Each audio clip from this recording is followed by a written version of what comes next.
இதை விட கூடுதலாக எடுத்திருக்க முடியும். அவர் இதில் கையடித்ததால் தான் இப்படி நடந்தது. இல்லாவிட்டால் இந்த பிசினஸ் இப்படி போயிருக்காது. இப்படியான வார்த்தை பிரயோகங்கள், தனக்கு தப்பி போனது தனக்கு கிடைக்க இருந்ததல்ல என்ற நம்பிக்கை உள்ள மனிதன் இப்படி பேச மாட்டார். நான் முயற்சி செய்திருந்தாலும் அது எனக்கு கிடைத்திருக்காது என்று சொல்லக்கூடிய ஒரு மனிதர் தான் உண்மையான ஒரு மனிதராக இருப்பார். நான் முயற்சி செய்திருந்தாலும் என்னை விட்டு தப்பி போக இருந்ததே, அதை என்னால் இழுத்து பிடிக்க முடியாது, அது எனக்கு கிடைத்திருக்க முடியாது என்று நினைக்கின்ற மனிதன் தான் உண்மையிலே ஈமானை பூர்த்தி செய்த ஒரு மனிதன் என்று நபிகள் சொல்கிறார்கள். இது இரண்டாவது அடையாளம். உதுகுலு ஃபிஸ்ஸில்மி காஃபா என்று சொன்னால் இஸ்லாத்திலே முழுமையாக நுழைந்து விடுங்கள் என்பதை நாங்கள் அடையாளப்படுத்துவதற்கு மிக ஒரு பொருத்தமான இரண்டு அளவுகோல் ரசூலுல்லாஹி ஸல்லல்லாஹு அலைஹி வஸல்லம் சொல்லுகிறார்கள். சகோதரர்களே, இது நாங்கள் எங்களை புரிந்து கொள்வதற்காக சொன்னோம். ஆனால் இன்னொரு வகையிலே இந்த குர்ஆன் வசனம் எங்களுக்கு சில விஷயங்களை உணர்த்துகிறது. என்னது? நாம் லா இலாஹ இல்லல்லாஹ் முஹம்மதுர் ரசூலுல்லாஹ் சொல்லி இந்த இஸ்லாத்திற்கு நுழைகிறோம். வணக்கத்திற்கு உரிய நாயன் அல்லாஹ் ஒருவனை தவிர வேறு யாரும் கிடையாது என்று சொல்லி நுழைகிறோம். அது மாத்திரமல்ல, இந்த நம்பிக்கையின் அடிப்படையில் தான் தொழுகிறோம், ஏதோ சாதாரண அமல்களை செய்து கொண்டிருக்கிறோம். ஆனால் இந்த லா இலாஹ இல்லல்லாஹ் முஹம்மதுர் ரசூலுல்லாஹ் என்ற இந்த நம்பிக்கையிலேயே இஸ்லாத்திலே முழுமையாக எங்கள் சமுதாயம் இருக்கிறதா? நாங்கள் குர்ஆனையும் சுன்னாவையும் இஸ்லாம் என்று ஏற்கிறோம். அந்த அந்த கலிமாவின் அடிப்படையில் இந்த நடைமுறைகளை செய்து கொண்டிருக்கிறோம். இந்த கலிமாவிலே நாங்கள் நுழைந்திருக்கிறோம் என்றால் இந்த கலிமாவை முழுமையாக விளங்கி இருக்க வேண்டும். விளங்கியவர்களால் தான் உள்ளால் முழுமையாக நுழைய முடியும். ஆனால் அந்த கலிமாவை எங்கள் சமுதாயம் எப்படி விளங்கி இருக்கிறது? வணக்கத்திற்கு உரிய நாயன் அல்லாஹ் ஒருவனை தவிர வேறு யாரும் கிடையாது என்பதுதான் லா இலாஹ இல்லல்லாஹ் என்பதுடைய அர்த்தம். ஆனால் எங்கள் சமுதாயம் அந்த நம்பிக்கையை செய்து இஸ்லாத்துக்குள்ளே வந்திருக்கிறது. இந்த சமுதாயம் இந்த கலிமாவை விளங்குவதிலே சரியாக இருக்கிறதா? பெரும்பாலானவர்கள் எப்படி அர்த்தம் செய்கிறார்கள்? மொழிபெயர்ப்பதிலே வணக்கத்திற்கு உரிய நாயன் கிடையாது என்று மொழிபெயர்ப்பது கிடையாது. வணங்கப்படுபவன் அல்லாஹ்வை தவிர வேறு யாரும் கிடையாது. வணங்கப்படுபவன் அல்லாஹ்வை தவிர வேறு யாரும் கிடையாது. இதான் மொழிபெயர்ப்பு. வணங்கப்படுபவன் அல்லாஹ்வை தவிர வேறு யாரும் கிடையாது என்ற மொழிபெயர்ப்பில் கூட எங்களுக்கு தவறு விளங்காமல் இருக்கிறது என்று சொன்னால் மொழிபெயர்ப்பிலே நாங்கள் எப்படி இருக்கிறோம்? இந்த லா இலாஹ இல்லல்லாஹ் மொழிபெயர்ப்பதிலே லா மஅபூத இல்லல்லாஹ் அரபியில சொல்வாங்க, வணங்கப்படுவதற்குரிய நாயன் அல்லாஹ்வை தவிர வேறு யாரும் இல்லை. அது தவறானது. அப்படி சொல்லக்கூடாது. வணங்கப்படுவதற்குரிய வணங்கப்படுகின்ற நாயன் அல்லாஹ்வை தவிர வேறு நாயன் இல்லை என்று சொன்னால், வேறு கடவுள் இல்லை என்று சொன்னால் உலகத்திலே என்னென்ன வணங்கப்படுகிறது? சிலைகள், கற்கள், சூரியன், சந்திரன், மாடு, இது போன்ற மிருகங்கள், எத்தனையோ விஷயங்கள் வணங்கப்படுகின்றன. வணங்கப்படுவோன் அல்லாஹ்வை தவிர வேறு யாரும் இல்லை என்றால் வணங்கப்படுகின்ற அனைத்துமே அல்லாஹ் என்பது அர்த்தம். வணங்கப்படுகின்றவன் அல்லாஹ்வை தவிர வேறு யாரும் இல்லை என்றால் எவைகள் எல்லாம் இந்த உலகத்திலே வணங்கப்படுகிறதோ அதை அனைத்தும் அல்லாஹ் என்பது அர்த்தம். அப்படியான மொழிபெயர்ப்பை நாங்கள் செய்யக்கூடாது. லா இலாஹ இல்லல்லாஹ் என்பது மொழிபெயர்ப்பை சரியாக சொல்ல வேண்டும். நாளைக்கு எல்லாமே அல்லாஹ் என்று சொல்லக்கூடிய ஒருவன் கொள்கை எடுத்து வருவான்.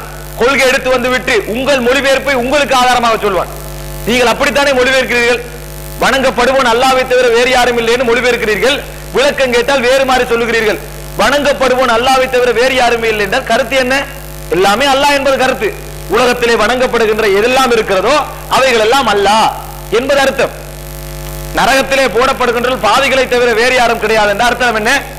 நரகத்திலே இருப்பவர்கள் அனைவரும் பாவிகள் என்பது அர்த்தம். இதைத்தான் நாங்கள் புரிந்து கொள்ள வேண்டும். நரகத்திலே தகுதியானவர்கள் என்றெல்லாம் அந்த கருத்து கிடையாது. அதே போன்று எப்படி மொழிபெயர்ப்பு செய்ய வேண்டும்?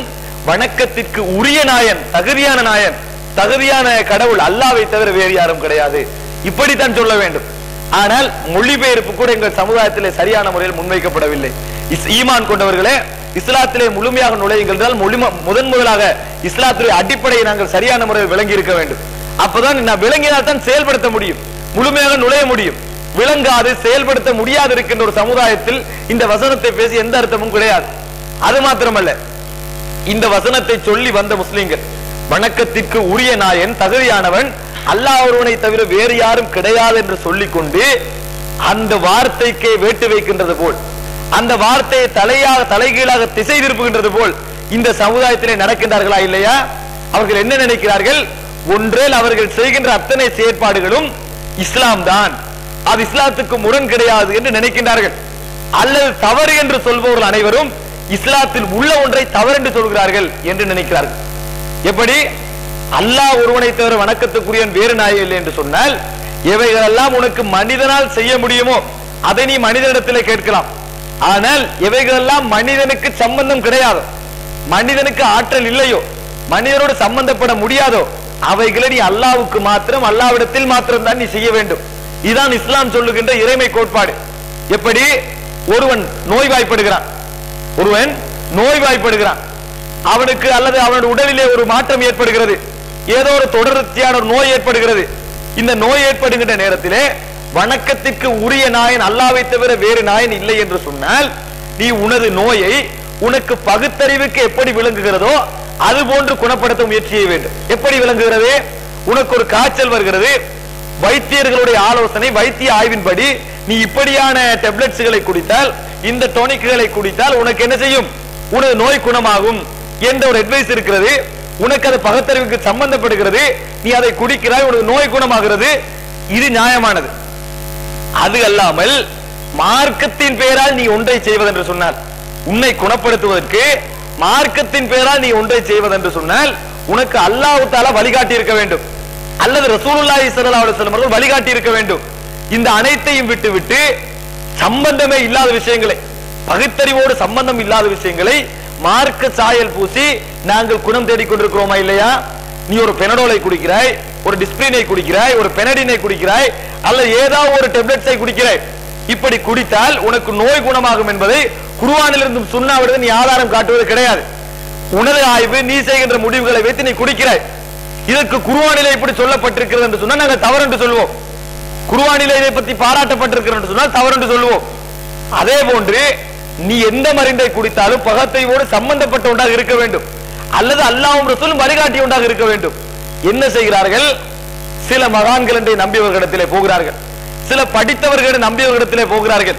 போய் சொல்லுகிறார்கள், எனக்கு ஒரு தாயத்தை எழுதி தாருங்கள், ஒரே பயமாக இருக்கிறது, இருட்டிலே போக முடியாமல் இருக்கிறது, யாரையும் கண்டாலும் பயமாக இருக்கிறது, வாசலிலே தனியே இருக்க முடியாமல் இருக்கிறது, யாருடன் பேச முடியாமல் இருக்கிறது, மனதிலே ஒரே பிரமையாக இருக்கிறது என்று சொன்னவுடன் அவர் என்ன செய்கிறார்?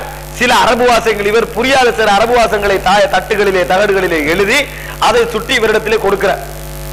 கொடுத்தால் ஒன்றோ கழுத்திலே, அல்லது இடுப்பிலே, அல்லது சந்திலே, அல்லது காலிலே, அல்லது வயிற்றிலே, முடியாது விட்டால் வீட்டிலே ஒரு மூலைகளிலும் போத்தல் வடிவத்திலே கொழுகி அல்லது பீங்கான் வடிவத்திலே கொழுகி வைக்கிறார்கள்.